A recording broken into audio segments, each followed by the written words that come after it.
그러니까 본인이 데리고 있던 직원이 김영선 의원의 비서관 보좌관으로 했습니다. 그분이 강 씨라는 이름으로 어제 MBC에서 이제 몇 개 그 녹취 내용이 직접 나오고 또 강 씨라는 분의 공익 제보자인 강 씨라는 분의 육성도 나왔는데요. 그거 잠깐 보고 이 내용이 어떻게 전개되고 있는지 좀 더 깊이 들어가 보겠습니다. 당신이 어떻게 국회의원이냐고. 당신 국회의원 누가 주나? 명태균이 때문에 저 김건희 여사가 선생님 그거 하라고 주는데 고생해서 받아온 거랬어요. 본인이. 김건희 여사가 어떤 대가로 해서 어떤 뭐 경로로 해서 받았다는 그런 얘기는 못 들었고. 혹시 그니까 김 여사가 그렇게 말을 했다? 네. 그 음성 자체가 김 여사 음성이었어요. 직접 윤도 만났고 김 여사도 만났고. 김영선 때문에 그 여사하고 싸워 붙었어요. 내가 가만히 있겠다 하면서 내가 그 여자 때문에 왜 내가 그 대통령하고 여사한테 그런 경우 내가 가서 가만히 안 놔두겠다 했어요. 그 아줌마가 그 2달 전에 김해 갑에 갔으면 될 거 아니야.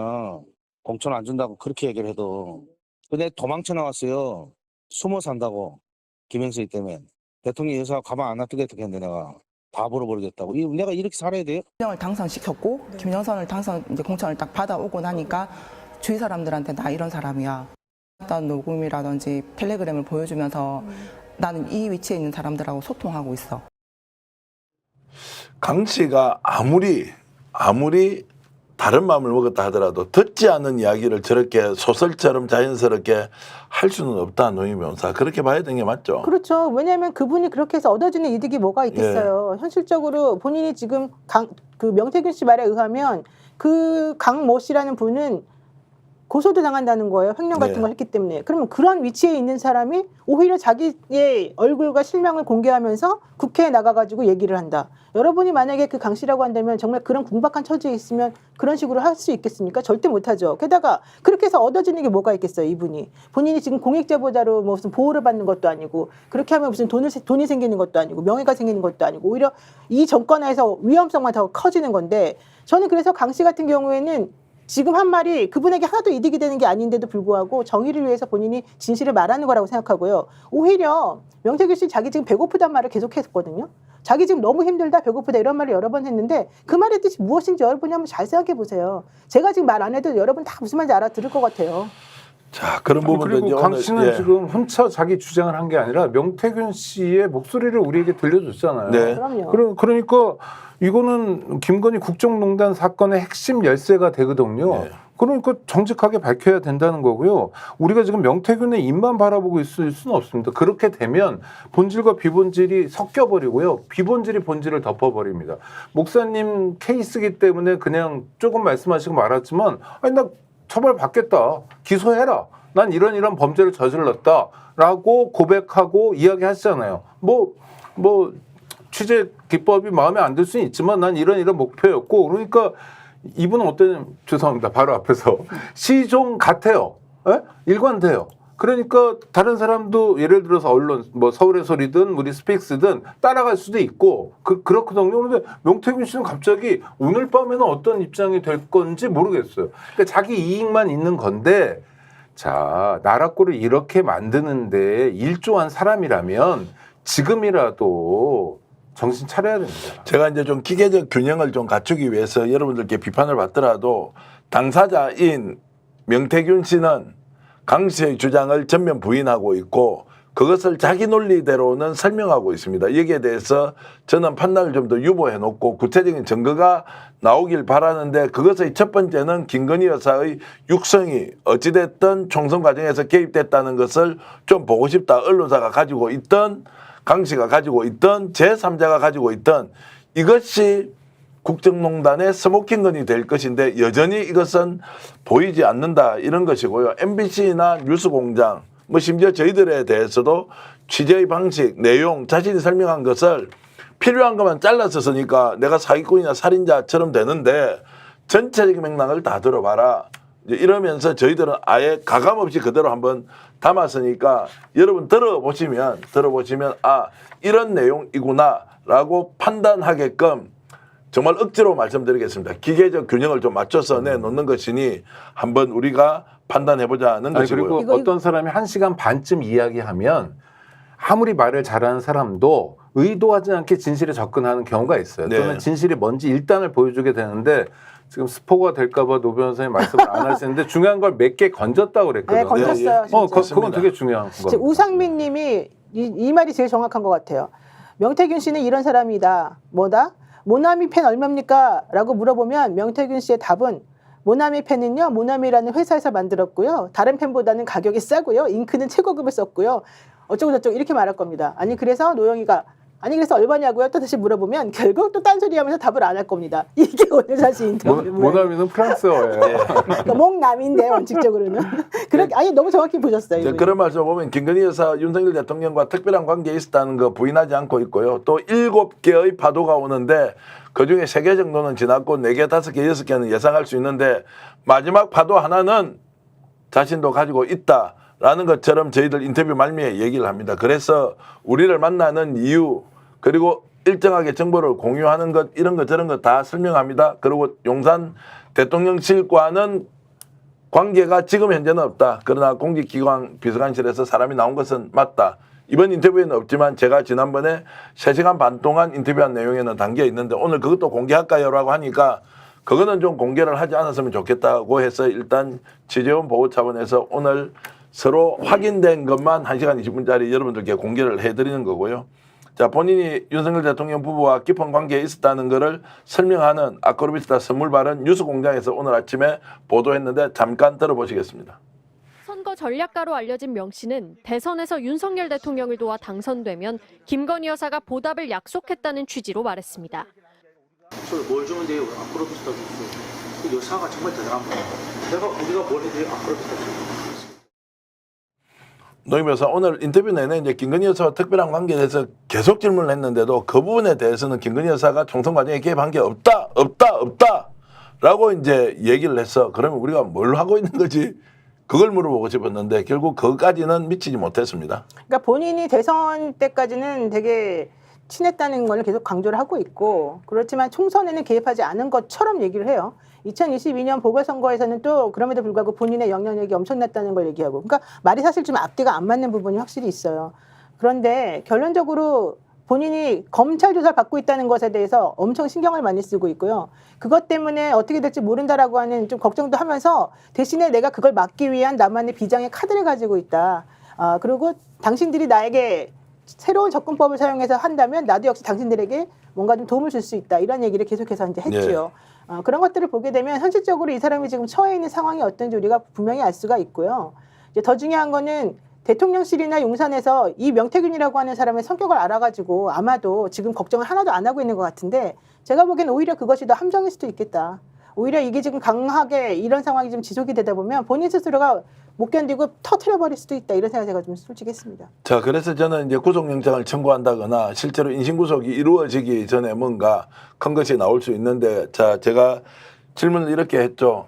검찰 구속수사에 대한 대비를 하느냐 또는 어떠냐는 것에 대해서는 뭐 제가 이걸 어떻게 압니까? 라고 이제 얘기를 해서 그 경우에는 뭔가 새로운 게 나올 수도 있지 않겠느냐 이제 생각을 했습니다. 그 우리 대본에 보면 노영희 변호사님 직함이 민주당 검찰 독재 대책위원회 대변인인데 정말 반가운 직함입니다. 왜냐하면 검찰 얘기를 하려고 그러는 거예요. 이 사람들이 하나부터 열까지 다 이렇게 낍니다. 지금 명태균 씨 사건의 핵심은 뭐냐면 대통령 부인이 국정농단을 했냐 안 했냐 선거에 얼마만큼 개입했냐는 거잖아요. 근데 엉뚱하게 물꼬를 틀어가지고 검찰과 경찰이 명태균 씨를 사법적으로 압박하는 겁니다. 그러니까 너 말하면 많이 죽을 것 같아. 우리가 어제도 밤늦게까지 그 박 검사에 대한 탄핵소추 청문회를 봤잖아요. 박상현 검사.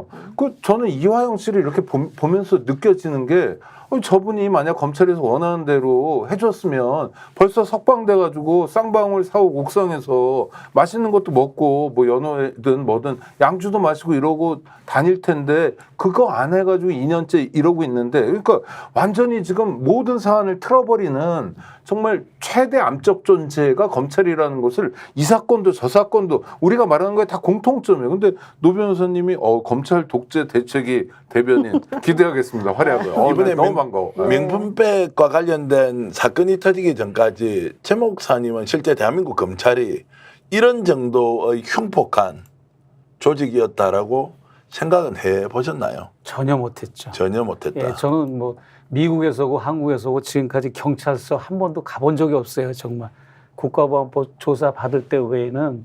근데 이제 막상 이렇게 경찰 조사 거치고 검찰 수사를 받다 보니까 상상하는 것 이상으로 검찰이 문제가 심각하다라고 하는 것을 알게 됐죠. 자, 노영희 변호사, 뭐 저도 검찰 조사를 받아본 적이 있지만 이제 이런 정도면 노변 우스개로 질문할게요. 노변도 검찰이 죽이려고 마음 먹으면 죽일 수 있습니까? 아, 그럼요. 저는 검사님들 무서워한다니까요. 아니 솔직히 말씀하세요. 무서워한다는 당연하죠. 말씀은 하지만 검찰에서 딱 마음 먹으면 어떤 사람을 정말로 인생 망칠 정도로 할 수 있다. 아, 당연하죠. 제가 근데 계속 말씀드렸잖아요. 예전에는 이제 잘 모르는 내용을 캐내 가지고 드러내서 별건 수사 같은 것은 정말로 하면 안 되는 것이지만 그것이 드러나서 그 자체가 범죄 혐의점이 이제 구성이 되는 거예요. 근데 요즘 하는 검사들의 행태는 아예 조작질을 해요. 조작하고 명태균 사건은 대표적인 별건 수사고요. 예. 그다음 그거 가지고 안 풀리면 조작질하죠. 이재명 대표 사건이라는 게 조작질 1, 2, 3잖아요. 아니 그래서 오죽하면 그 30분 동안 통화를 이재명 대표가 자기 SNS에 공개했다는 거 아닙니까? 그러니까 사실대로 얘기해달라. 내가 사건을 재구성하는 게 아니다. 그러니까 풀 버전을 들으면 알지 않냐. 이게 어떻게 위증교사냐. 그럼 네 속뜻이 그렇다. 너는 그거를 다른 뜻으로 말한다. 그건 중의적 표현이다. 이런 식으로 마음속에 있는 상태를 가지고 처벌하겠다고 하고 윽박 지르고 징역 3년형을 구형한 상태예요. 아니 그러니까 이게 끝도 없는 거예요. 그러니까 털 게 없는 사람도요. 아무리 멀쩡한 사람도 아무리 정말 깨끗하게 사는 사람도 그 사람의 가족의 볼모가 될 수 있는 거고요. 아니 정말 건국 이래 우리가 국가기관을 구성하는 공무원들 때문에 이렇게 군부 정권 때도 이렇게까지 걱정은 안 했던 것 같고 군인들도 이 정도로 물론 엉망진창이고 양민도 죽이고 그랬지만 이렇게 엉망진창은 아닌 것 같다는 생각이 들어서 너무 서글프고 화나요.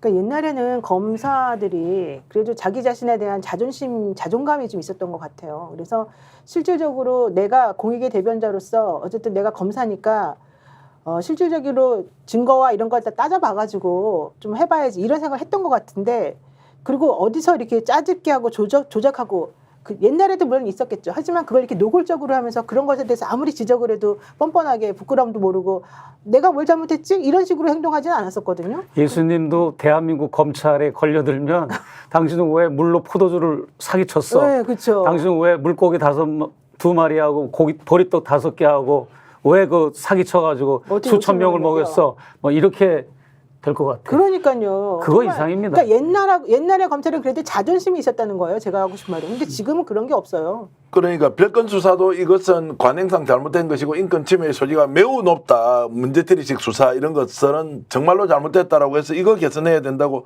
수도 없이 경찰개혁 과제로 이야기했는데 지금은 조작질을 한다. 과거의 군사정권 시절의 간첩단 사건 조작. 이런 것들이 많이 횡행해서 이것이야말로 대한민국 민주주의 발전에 정말로 척결해야 할 적폐다라고 했는데 지금은 제가 좀 심각하게 보는 것이 조작질을 하는데도 이것이 마치 맞는 것처럼 끝까지 우기면 언론에서는 그대로 받아주고요. 그리고 국힘은 오히려 한 발 더 나가서 뭐 저리는 게 있으니까 너희들이 그렇게 항변하는 것이지 라면서 그 조작질을 옹호하고 있어요. 아니 그 대통령 부인 김건희 씨의 범죄에 대해서 무혐의 처분을 하면서 했던 얘기가 법률과 양심에 따르잖아요. 예전에는요. 예를 들면 전두환, 노태우 쿠데타 일당들을 사법 처리 못한단 말이에요. 그러면 검찰총장이나 이런 사람들이 약간 면부스러운 표정으로 성공한 쿠데타를 어떻게 처벌합니까? 살아있는 힘인데 라는 약간 미안해하는 신용이라도 국민들 앞에서 했어요. 에?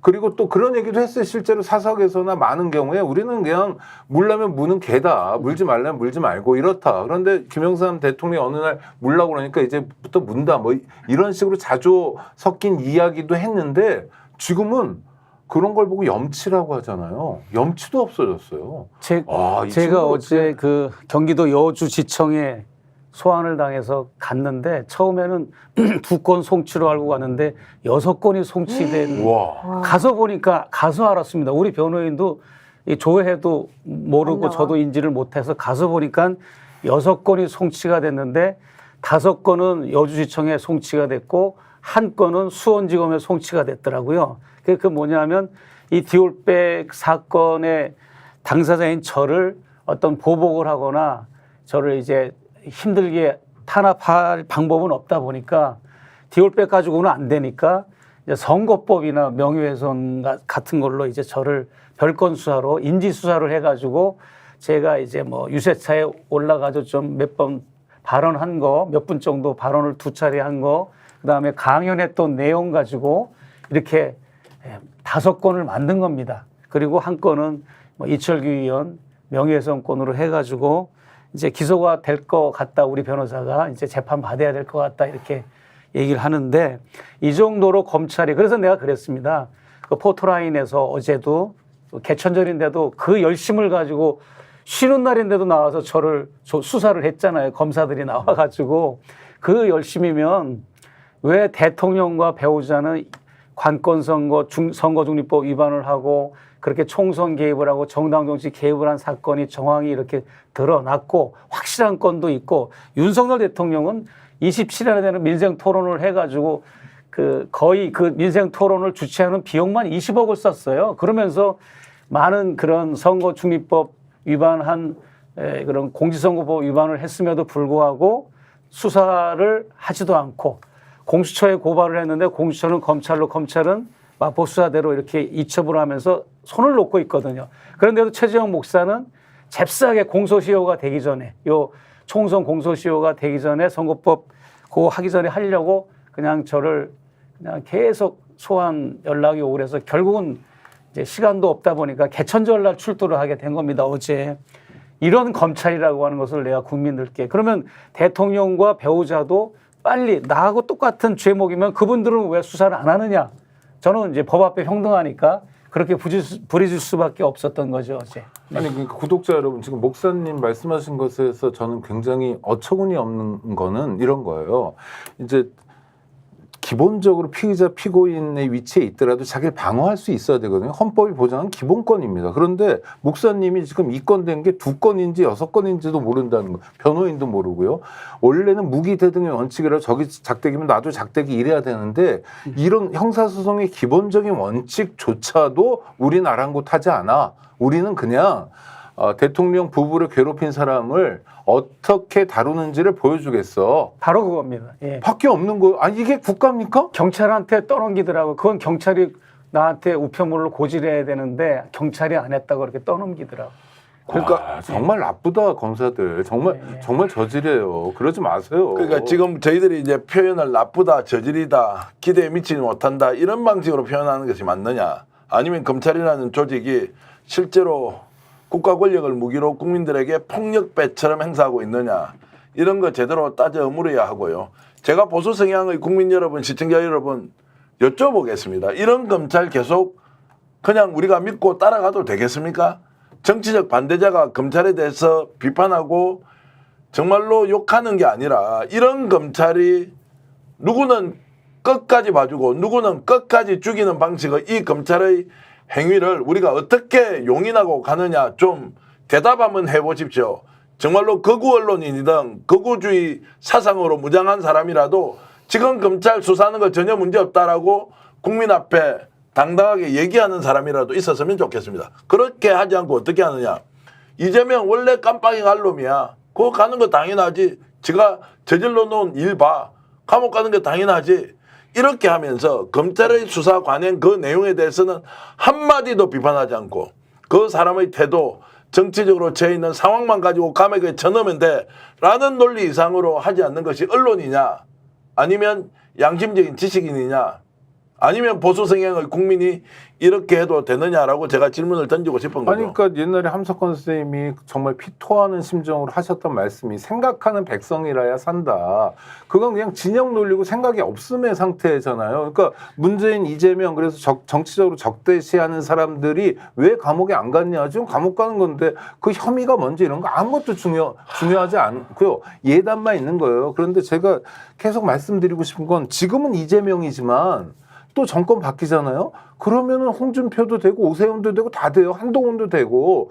그러니까 우리가 이렇게 갈 수는 없다는 거죠. 검사들의 기득권을 유지하고 확대하고 공고화하기 위해서 국민들이 또 정치권이 다 동원돼 가지고 목사님 같은 분한테 그렇게 모욕적으로 하는 상황을 용납할 수는 없다는 거죠. 검찰청 해체해야 합니다. 스픽스가 말하는 언론입니다. 대세는 유튜브, 그중에서 스피츠.